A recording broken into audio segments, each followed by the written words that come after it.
(8월 11일) 목요일 왕장수의 뉴스 브리핑 시작하겠습니다. 날은 서늘해질 기미가 안 보입니다. 그리고 올림픽이기 때문에 또 잠도 설칩니다. 어젯밤에는 축구가 멕시코에 이겼습니다. 내내 몰리다가 한 골을 넣어서 이겼습니다.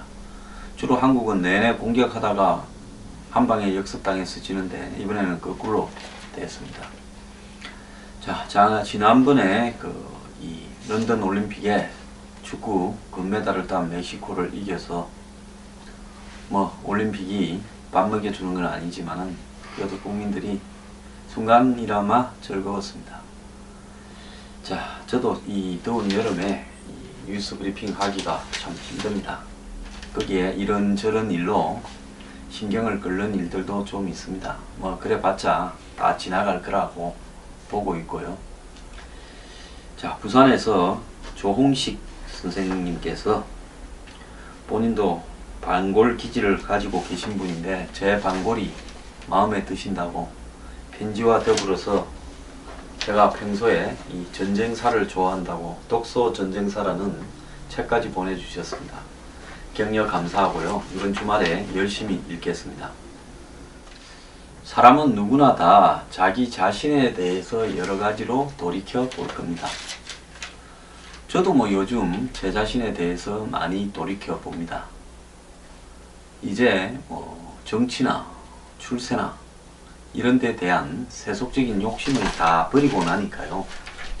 한편으로는 불연하고 한편으로는 그러면 이제 어디에 몰두해서 열정을 가지고 사는가 하는 부분에서 지금 뉴스 브리핑에 열정을 쏟고 있습니다. 그런데 뉴스 브리핑을 하는 부분이 사실 이 재능 기부자 제 자신의 헌신이 요구되는 부분이고 또 거기에 상응하는 이 뉴스 브리핑을 꾸려가기 위한 여러가지 재정적 뒷받침은 많은 분들이 회원에 가입해 주시고 그러지만 아직도 부족합니다. 그래서 쭉 생각을 해봅니다. 나는 내가 봤을 때 머리도 좀 돌아가고 판단도 빠르고 정보도 빠르고 그런데 왜 현실적인 세속적 출세에서 성공하지 못했을까? 이런 고민들을 좀 해봤습니다. 또 기회도 여러 번 있었습니다. 근데 제가 생각을 해보니까 저는 한마디로 헝그리 정신이 부족했거나 안 그러면 저보다 높은 사람들한테 비를 맞추는 결정적인 능력이 부족했거나 어떤 계기가 왔을 때 그걸 제대로 잡아서 낚아채고 계약화하는 그런 비즈니스 정신이 부족했거나 이런 부분에서 제 자신의 이 치명적인 약점들이 있었다 이렇게 보고 있습니다. 근데 제가 사실 돈을 벌 기회도 좀 있었습니다만은 그런 기회에도 제대로 계약을 맺지 않거나 대충 사람을 믿어서 당한 일들이 몇 번 있었습니다. 그런 부분을 보면 내가 이 사회를 살아가는데 한마디로 좀 부적응인가? 그 세상은 좀 모질고 안면 몰수도 하고 따질 때는 따지고 계산하고 서류로 만들어 놓고 이렇게 할 줄 알아야 되는데 그런 부분들을 왜 나는 제대로 하지 못했을까? 이런 생각도 좀 해봤습니다. 그 결론은 뭔가 하면 이 사회에 살아가는데 이 성공을 하기 위한 부분에는 기본적인 어떤 일상적 덕목 위에 여러가지 추가적 덕목이 요구되는데 저는 그런 어떤 추가적인 덕목에 대해서 갖추지 못한 부분이 있다. 이런 부분들을 자인을 합니다. 그렇기 때문에 그렇더라도 악착 같아서 또 송금이 없도록 잘 비벼서 또 모질게 계산에 탁월해서 남한테 상처 안 준 부분이 다행이다, 이런 생각을 하고 삽니다. 다만 제가 이제 지금 한번 가지고 있는 꿈은요, 이렇게 이 세상에 대해서 제가 한번 바꾸고 싶다. 이건 제 개인의 욕심이나 성공이나 출세하고는 아무런 관계가 없습니다. 그렇다면 그런 흐름으로 가는데 어떤 형태로든 하나의 줄기를 형성하자. 그래서 내가 살아있는 동안에 한번 열심히 그런 줄기가 본류가 메인스트림이 되도록 노력해보자. 이런 어떤 부분, 즉 이 사회에 성실히 일하는 이 가난하고 또 열심히 사는 서민들과 더불어서 그런 어떤 세상을 한번 만들고 그들이 이 세상을 바꾸는데 주역이 좀 될 수 있는 그런 어떤 진정한 정치적인 어떤 컬러들을 한번 형성해 볼 수 있는 씨앗이나 뿌리고 가면 다행이다, 이런 생각으로 살고 있습니다. 어제 어떤 분이 제 이 블로그에 들어와서 뼈아픈 소리를 한번 하더만요. 이정현을 왜 부정적으로 바라보느냐, 당신은 세상을 바라보는 세계관이 매우 비관적이다. 제가 즉시 삭제해버렸습니다. 뭐 제가 그 정도 할 권리는 있다고 봅니다. 제가 이 염세주의자라서 세상을 비관적으로 바라보는 겁니까? 세상이 정말로 비관적일 만큼 고통스러운 겁니까? 제가 왜 이런 사소한 댓글에도 반응을 하냐, 반응하지 말라는 분도 있습니다. 저는 대중들이 개돼지 소리를 안 듣고 좀비 소리를 안 들으려면 각성을 해야 된다고 생각을 합니다. 각성하지 않는 대중이야말로 정말 지난번에 자유경제원에서 이야기했던 교수들, 즉 한 명당 한 표씩을 주는 이런 부분에 있어 민주주의가 우중민주주의가 된다. 그래서 이런 걸 극복하기 위해서 엘리트들이 이 세상을 주도해 가야 된다라는 이야기를 하지 않았습니까? 얼마나 건방진 소리입니까? 그런데 대중들 스스로 그런 건방진 소리들을 들을 구실도 제공하는 측면도 있습니다. 자, 항상 세상은요, 편견 없이 열린 시각으로 보려고 노력을 해야 됩니다. 제가 오늘 첫 주제로 이정현, 지금 새누리당 대표의 인간 승리가 지금 언론을 장식하고 있습니다. 저 역시 이정현 씨가 17계단을 호남 출신으로 영남당에서 뛰어넘어서 오늘의 위치에 이르렀다. 호남에서 죽도록 뛰어서 광주 정남에서 처음으로 새누리당으로 당선되었고 또다시 재선까지 되었다.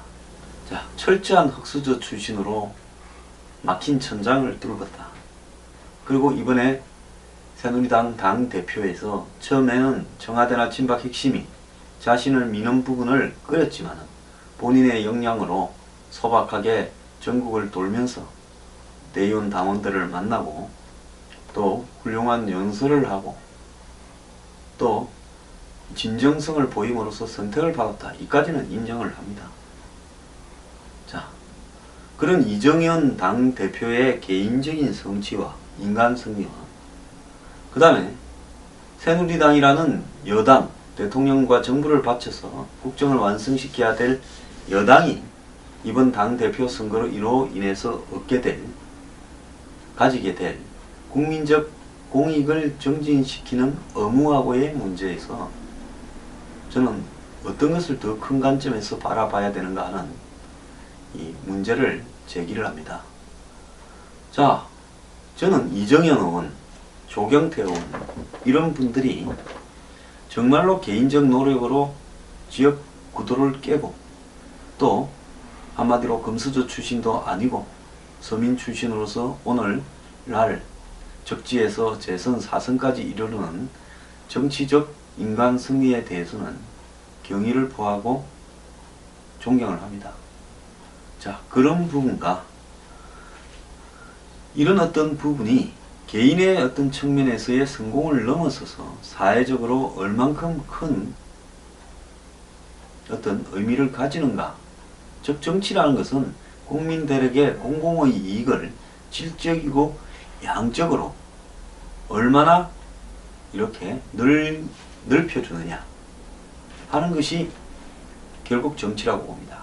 그러니까 벤담의 양적 공리주의와 이 밀의 질적 공리주의 이런 부분들을 포괄한 한마디로 질과 양적인 측면에서 공공의 이익을 더 크게 하는 것이 한마디로 정치의 근본적인 목적일 것이다. 저는 오늘날 현대 정치를 그렇게 해석을 합니다. 그러면 개인의 성취와 인간 승리와 그 다음에 공공의 이익을 정대시켜주는 부분 사이의 관계는 일치하는 것인가? 즉 어떤 개인이 인간 승리를 하고 어떤 개인이 어떤 위대한 성취를 했다고 해서 그것이 곧 사회에 그만한 이 효용을 국민들이나 대중들에게 가져다 주는 것인가 하는 부분에서는 저는 그건 아니다라고 보고 있습니다. 자, 올림픽에서 박상영 선수니까 10대 14로 지고 있다가 순식간에 5점을 따라잡아서 그건 뭐 도저히 불가능하다 이런 이야기가 있죠. FA에서. 그럼에도 불구하고 극적인 승리를 하면서 자기 주문을 외우고 또 그 선수가 부상을 극복하고 더 나아가서 가난을 극복하면서 그런 이 성취를 이룬 부분들은 대중들에게 다양하게 나도 그렇게 노력하면 언젠가는 좋은 날이 올 수 있다라는 희망을 준 점, 또 순간적이라도 국민들에게 이 한여름의 더위를 쫓을 만큼 짜릿한 쾌감을 주지 않았습니까? 그런 부분에서는 질적 양적 공리주의에 기여했다고 보고 있습니다. 자, 이정현 의원도 질적 양적 공리주의에 기여한 측면이 있다고 봅니다. 아, 나도 저런 처지에서도 저런 당 대표까지 올라가는 걸 보니까 나도 노력하면 그렇게 될 수 있겠다. 많은 사람들이 그렇게 생각할 수 있겠죠. 오늘날 조선일보의 양상훈 칼럼에 보면 근본 없는 놈의 정치혁명 이래가지고 자신이 옛날에 기자실에서 17, 8년쯤에 여당의 한 이 중진 의원이 야 정연아 라고 큰 소리로 이렇게 부르니까 당 사무처 직원이 예 하고 이렇게 이야기를 하니까 이거 빨리 복사해오라 이렇게 했다는 겁니다. 그 사람이 복사를 한 사람이 이정현 의원입니다. 이건 뭐 여의도에 저도 몇 년 전부터 수도 없이 들은 이야기입니다. 자, 엘리트주의자들은 당에서 이 말단 당직자로 들어온 이 전라도 사람이 호남 사람이 당에 복사를 하다가 배지를 달았을 때부터 시기심과 질투가 있었습니다. 복사하던 천출이 어떻게 배지를 달아? 자, 그렇지만은 이정현 의원은 묵묵히 자기 성실성으로 그런 부분을 커버했고요. 10한 2년 전에는 박근혜 대통령을 만났어. 그 앞에서 인정을 받았어.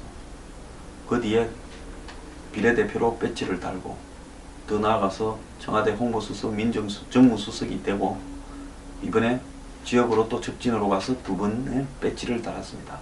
저는 이 과정에서 초인적인 성실성과 초인적인 노력, 초인적인 충성심 이런 부분들을 주목을 합니다. 박 대통령이 이정현 의원을 좋아했을 때는 그의 초인적인 충성심이 저 김문수 당시 경기도지사가 정무부지사로 오래 했는데 안 가고 박 대통령한테 남았다 이야기를 본인이 했습니다. 자, 이런 어떤 부분들에 있어서 범상한 사람은 아니다라는 겁니다. 이정현 의원이. 그렇지만 이정현 대표가 과연 오늘날 당의 대표가 되는 부분에서의 결정적인 모티브는 뭐였는가? 본인의 성실성만으로 과연 새누리당에서 호남 출신이 배지를 달 수 있었겠는가? 그 부분은 박 대통령한테 보인 자신의 충성심 그리고 박 대통령의 인정과 비례대표 공천이 오늘날의 이정현을 만들었다고 그렇게 보고 있습니다. 자, 그렇다면 그 이후에 이정현 의원이 오늘 당 대표가 되는 부분에서 개인적인 능력도 결정적인 부분이었습니다. 하지만은 개인적인 능력이 결정적이다 해서 그것만으로 당대표는 되진 않았을 겁니다. 무엇보다도 청와대나 친박 핵심이 봤을 때 한때 충성심은 인정을 받았지만 약간은 내키지 않은 측면이 있었지만 여론조사에서 1위를 가니까 위로서 됐을 겁니다. 자, 이정현 의원이 청와대 정무수석이나 홍보수석을 할 때 KBS에 전화를 걸어서 뭐 했던 이야기들 녹취가 나오고 했습니다. 자, 이분은 자신이 맡은 일에 대해서는 거의 무분별한 충성을 보일 줄 아는 사람입니다. 자, 지금 취임 1성으로 대통령 임기 1년 6월은 매우 많이 남은 것이다 라고 이야기를 하고 있습니다. 대통령에게 맞서면 정의, 그런 여당 의원은 자격이 없다 이런 말도 했습니다. 그리고 최고위원회 발언을 제안을 해서 봉숭아 학당을 회의를 안 하겠다 이야기도 했습니다. 그리고 대선보다 국정을 챙기는 일을 열심히 돕겠다 이렇게 이야기도 했습니다. 자, 이분이 되고 난 뒤에 대통령 잘 바칠 겁니다. 제가 볼 때 한치의 오차도 없이 과거처럼 삐걱거리는 일도 없을 겁니다. 자, 저는 김무성 전 대표가 보였던 행동, 당대표로서 또 이번에 당의 경선 과정에서 뒤에 빠진 듯 하면서 사실상 당의 비주류 경선에 비주류 지원에 깊숙하게 개입하는 모습, 총선 공천 때의 모습들 좋아하지 않습니다. 자, 제가 김무성 전 대표를 좋아하지 않는 모습 이유는 그분의 정치하는 이 모습과 스타일 그리고 말바꿈 등이 진정성이 없고 국민의 공익을 위한 것인가에 대해서 의문을 가지고 있는 측면이 있기 때문입니다. 근데 마찬가지로요, 이정현 당대표가 박근혜 대통령에 대해서 충성심을 가지고 당 청정 간의 관계가 결속이 되고 오차가 생기지 않는다고 해서 과연 현 정권의 방향이 국민의 공익을 정진시키는 방향으로 갈 수 있는가 하는 문제는 별개의 문제가 될 수 있다는 문제입니다. 이정현 대표가 당선되기 전에 청와대나 정권이 제대로 가고 있었습니까?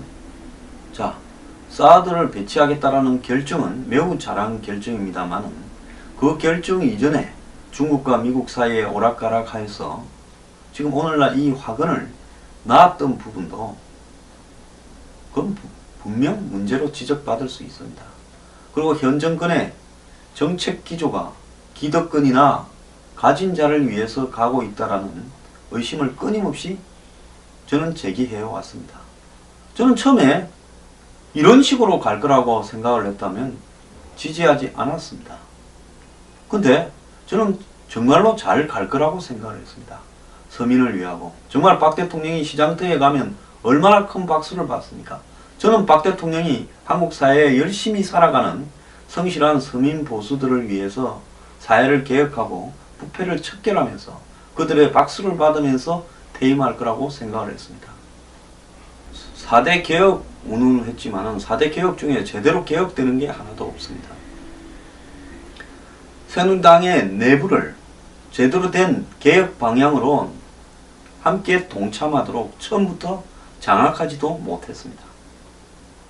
자, 이번에 새누리당의 이 당대표 선거 과정에서 이대로 가면 대선을 패배한다라는 이야기를 하는 사람이 아무도 없었다고 합니다.